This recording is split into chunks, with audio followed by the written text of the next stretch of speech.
don't usually like, Oh, sorry. it's right. I don't usually like the answer, so I don't usually ask. That's a good way of doing it. If I don't like the answer, what might come up, I'm just not going to ask. Oh, I like that. Yeah, Sorry, I I mean, thought you were going to have to approve the recording, but it just started, Bob, so I'm sorry. that's fine. Thank you. And I agree with you, Kasum. So we talked about discipleship. We talked about the difference between conversion Oh, wait, and can I interrupt you? sure. Since this is being recorded. So I did send out an email. I don't know if any of you saw it about giving Bob a break for June and July.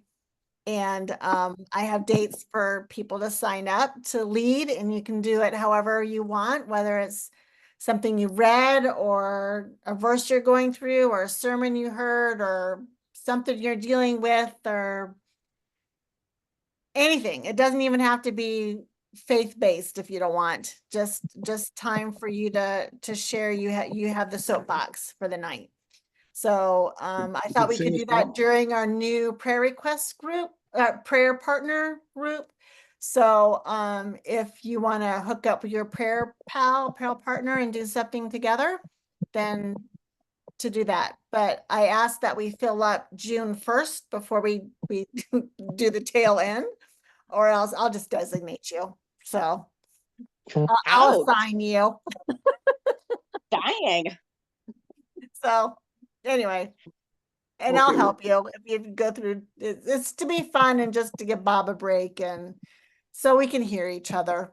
And I think some people have led in different ways, and it's kind of neat to hear from other people. So cool. Yeah.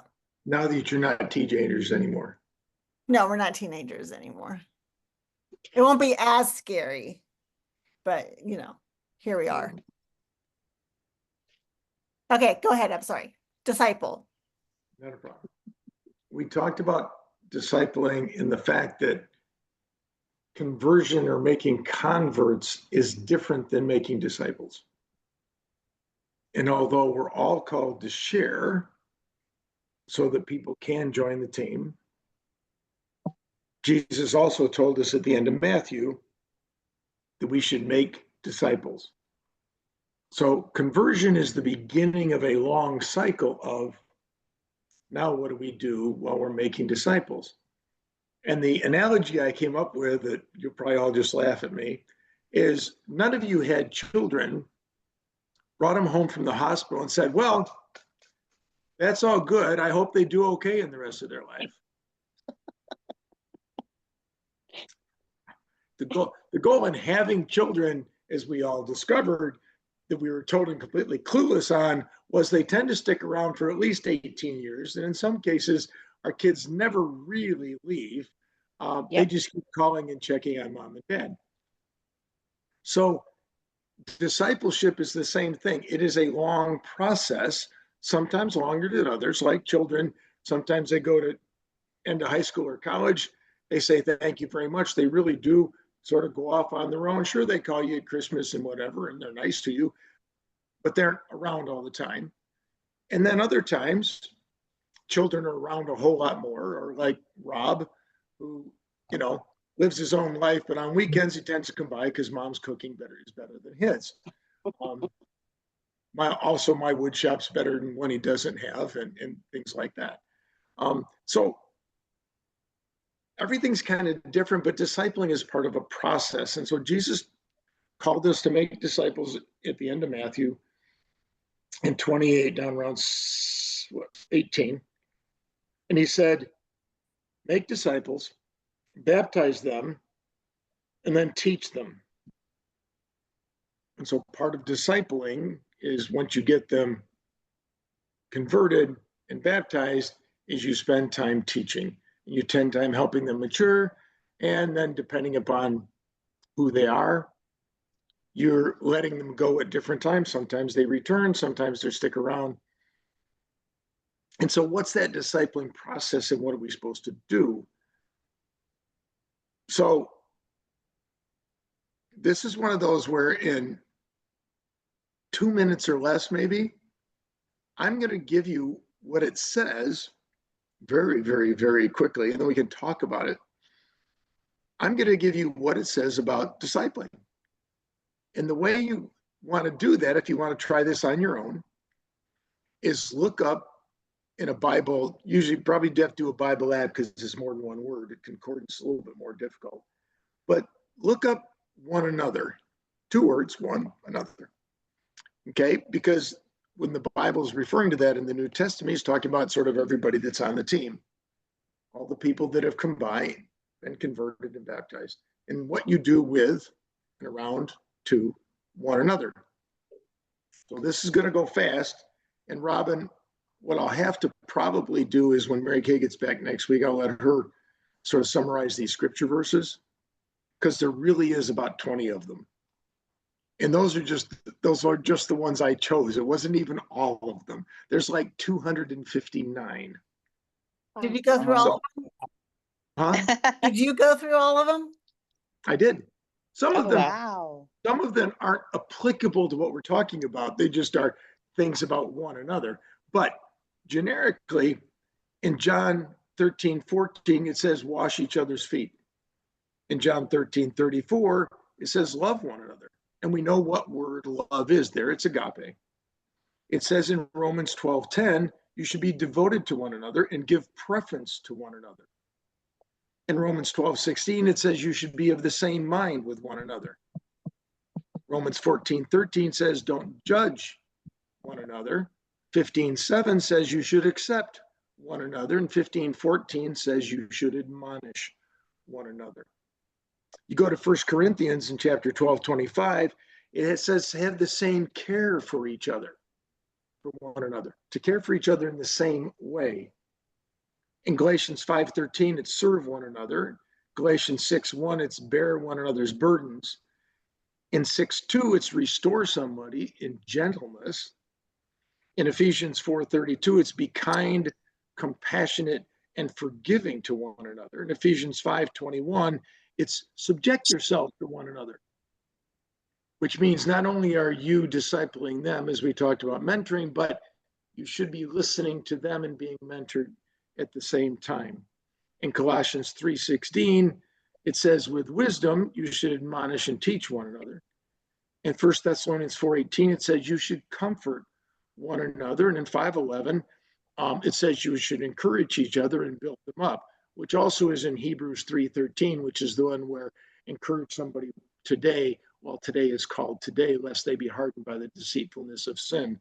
That's in Hebrews. But it basically is a sister verse to 1 Thessalonians 5:11. In 1 Thessalonians 5:15, it says, seek what is good for one another. James 5:16 says to pray for one another. 1 Peter 4:9 says, be hospitable to one another. And 4:10 says to serve one another. And then in 1 John, which is the last one, it goes right back to, well, love one another. And it's agape, it's Greek. So all of those things are things that if we're discipling people and living with people and either mentoring or being mentored, which usually actually both should be happening, those are all the things we should be doing one with another. And if you look those up and you think about it, that's a heck of a list. It basically means that we are living life together and we are bearing one another's burden and loving each other, basically always pointing somebody towards Christ. So that hopefully not only are we becoming more Christ-like, but they will also learn to be more Christ-like. And as we've said, sort of imitate his ministry model. That's one of those things that I've taken on. It's like, okay, one of the things that I've started doing with that one is I'm biting my tongue a whole lot more. I haven't answered your question, but you don't want to hear it, so I'm not going to give it to you. I'm just going to tell you that God loves you and we need to pray about it. And I'm all done here. So what I think with discipling, if you get love, wash their feet, be of the same mind, don't judge, accept, admonish, care for, serve, bear, restore, be kind, compassionate, forgiving. Subject yourselves to each other, which means you can't keep saying, well, I'm the one who knows what's going on. You have to do what I say. With wisdom, you should admonish and teach people. You should comfort them, encourage them, seek what is good for them, pray for them, be hospitable, serve them, and back to love them. And so, sort of three questions. Who are you, when you look at what's around you and our prayer requests and stuff, who are you, has God asked you to mentor? If you sat back quietly and sat down and you took out a pen, does somebody's name come to mind? I really am mentoring that person. I'm spending time with them. I'm praying for them. And I really am looking for what's good for them and trying to draw them towards Christ. If no name comes up, then you should ask God, am I missing somebody? Is there somebody I'm really supposed to be mentoring and I've just ignored it, or I'm not listening, or what? The second question is, who is your mentor? And this is a difficult one because not everybody likes having a mentor. Not everybody thinks they need a mentor. And the other thing, it's kind of hard to find sometimes, especially for guys. It's kind of hard to find somebody where you really can be the iron sharpens iron.